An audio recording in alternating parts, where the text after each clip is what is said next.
day 3 on the beautiful Resilient Lady. We are just gonna head, where are we heading to? The Wake for brunch, which we're really excited to try. And I think we're gonna get off for a couple of hours, see what's happening, maybe explore the ship a little bit more later, but we will keep you up to date. We headed back to the Wake for brunch, where you can find a variety of items on the menu not available in the evening. We recommend ordering a selection of items to share between your party. We highly recommend the poached shrimp and the variety of eggs Benedict available on the menu.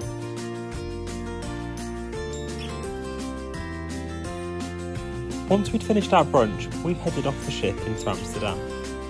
Luckily, the ship had been able to dock at the cruise terminal in the heart of the city, which is only a short 10 to 15 minute walk from the main tourist attractions. We know some of our friends got off the ship and took canal boat tours, whereas we decided to take a stroll along the beautiful canals instead. After getting back on the ship, we decided to head to the Galley for some light snacks. One light snack at the Galley turned into another light snack at the pizza place, where we headed to grab a couple of freshly baked pizzas.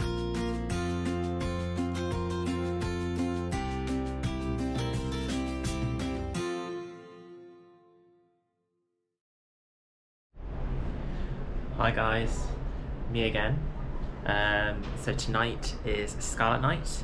Me and Mark are both very, very excited. Got our outfits ready. I think you'll like them, fingers crossed. Try to put an element of thought into them. But the ship, they're starting to put all the bits together for Scarlet Night, so I'm really intrigued to see what it's going to be like. Heard really good things, so no, really, really excited. So we will take you along with us. So hopefully we'll be able to see a bit of this evening's activities. We've got Pink Agave booked for dinner tonight. So I'll show you a little bit of that as well. And yeah, just take you along and let the night commence. As you can see, the skies were clear and we had a beautiful, calm sail out of Amsterdam. Right, where are we off to? Scarlet Night ready. Who's excited? We're excited. I don't even know where we're going right now. I think we're going to... I keep having to refer to this because I cannot for the life of me remember where we're actually going. I actually need to check the app. That's really important to check the app as a top tip. Our evening began with dinner at Pink Agave, Virgin Voyages Mexican fine dining restaurant.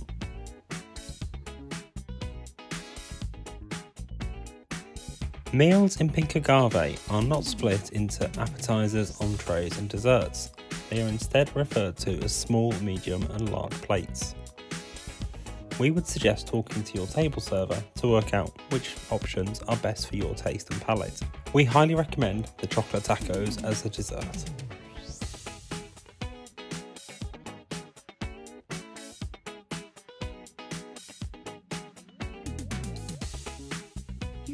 Scarlet Night is Virgin Voyages' signature celebration night and one not to be missed. Every sailing will have a Scarlet Night, so be sure to check out which night it is on your cruise and make sure you've got something red packed away in your case ready to party all night long.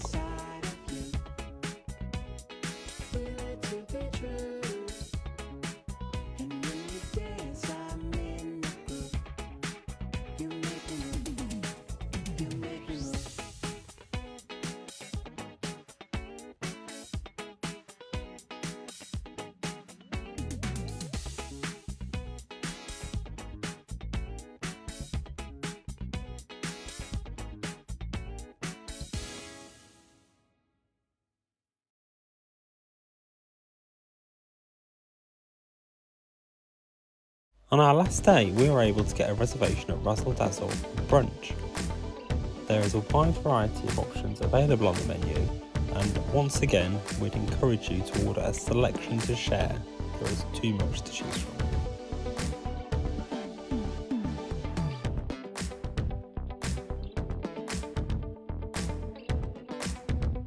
After brunch, it was time for Bon Voyage bubbles on deck.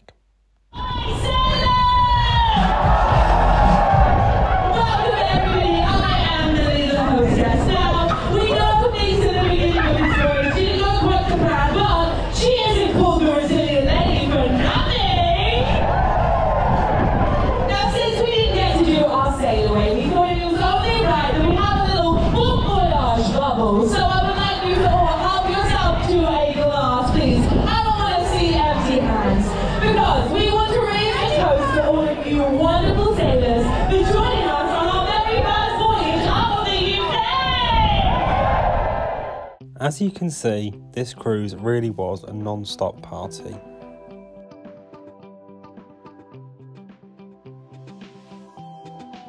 We headed downstairs to the Red Room to try and get tickets to take part in Virgin's signature bingo hosted by the ship's very own diva. Unfortunately, all the seats were taken already, so top tip is to get there early if you want to take part. As we couldn't get a seat for the bingo, we decided to head to the Redemption Spa instead. So let's talk a little bit about the spa. Do you want to go first? Yeah, so we've done thermal spa areas on other ships with other lines and they've been quite nice. Yeah, we did it on Celebrity Infinity, we've done it on Sun Princess, and we've done it on the Royal Class Princess ships. Yeah. It's the one on Resilient Lady, because obviously we can't comment on the other ships. It's okay. Yeah, it's a bit. It's different. It's different in the sense of it's not as big as you might expect it to be. There's quite a few hot beds, but there is one hot tub which I would probably describe more like a warm bath than a specific hot tub, because, I mean, correct us if we're wrong, but we couldn't find anywhere to put the bubbles in, really. I know we like our food, but you could realistically only get about 2 people in there. And it said max capacity 3, and it was full with 2. So yeah. But then there were 2 ice plunge pools, the same size, so 3 people again. Yeah. And there was a slightly bigger oval pool, wasn't there? Yeah, but that was very cold. I'd say that was normal swimming pool temperature. It's very cold. The salt room and the... Yeah, because you went into the steam room. So the salt room, the steam room, the saunas, very nice. There's also the mud room. Yeah. So you go and they give you a pot of mud and you obviously rub it onto your skin and wash it off. You do that all in the same steam room type thing. Yeah, we tend to go to those sort of areas more for the hot tubs and the relaxation bit. Yeah. And there was no thalassotherapy pool on there either with the jets. No, and most well, in fact, all of the spas that we've been to that have got, yeah, they have some description of that. They've got like the water jets to help you. Yeah. So, I mean, we didn't actually pay for it, so it's not as bad as it could have been. No. They offered it to us as a gesture of goodwill. Yeah, a gesture of goodwill for the issues we had. Which we graciously accepted. Yeah. So I think if we paid for it, would we be a little bit disappointed? I would say we'd be disappointed. Yeah, I would say give it a go, but don't expect there to be as much as perhaps on other lines. I would say. Best thing you can do, don't just book it blindly. Yeah, I would try it once and see how you feel. It's just it's our perspective. You might go and you might think of something slightly different. You might enjoy it a bit more than perhaps we did. It was nice, but I wouldn't be rushing to go back anytime soon. So I think that is included, from what I understand, in the Splash of Romance. Yes, we believe so. It is. If you book the Splash of Romance thinking you want to go in the spa area, yeah, and you're not booking it to get the priority embarkation and the champagne, so if your primary reason for doing it is the spa, I'd recommend you have a look at a few videos and reviews to see if you think it works for what you want. Yeah. It's our final night on board Resilient Lady. Very sad. We're just going for dinner now. We're going to Galley, so we will take you along with us. I think it should be good actually. We're excited to try something new, and it's Korean barbecue for those of you who've never come across. I can never say that word. I've not even had a drink for the past, how many hours? 2. 2 hours? Oh god, I definitely need another bottle of Moe. So we will see you all in a bit. For our last evening meal, we headed to Galley, Virgin Voyages' signature Korean barbecue restaurant. We enjoyed a selection of small plates along with freshly grilled meats and seafood options.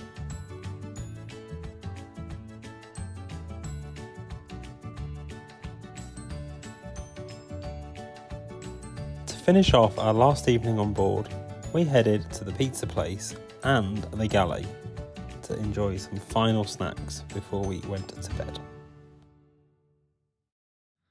So we're back home. Back home from Resilient Lady. A little bit sad, but it was a fantastic trip.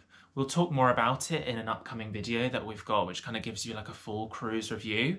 But in terms of the end of the trip, I think we can touch on Disembarkation, which, to be honest, was far better than Embarkation, which, to be honest, I don't think it would be very challenging for it to be better, but it certainly was a lot more efficient if you want to give a bit of an overview. Do you know what? It was really seamless. Yeah. So it was a case of you booked a Disembarkation slot on the app.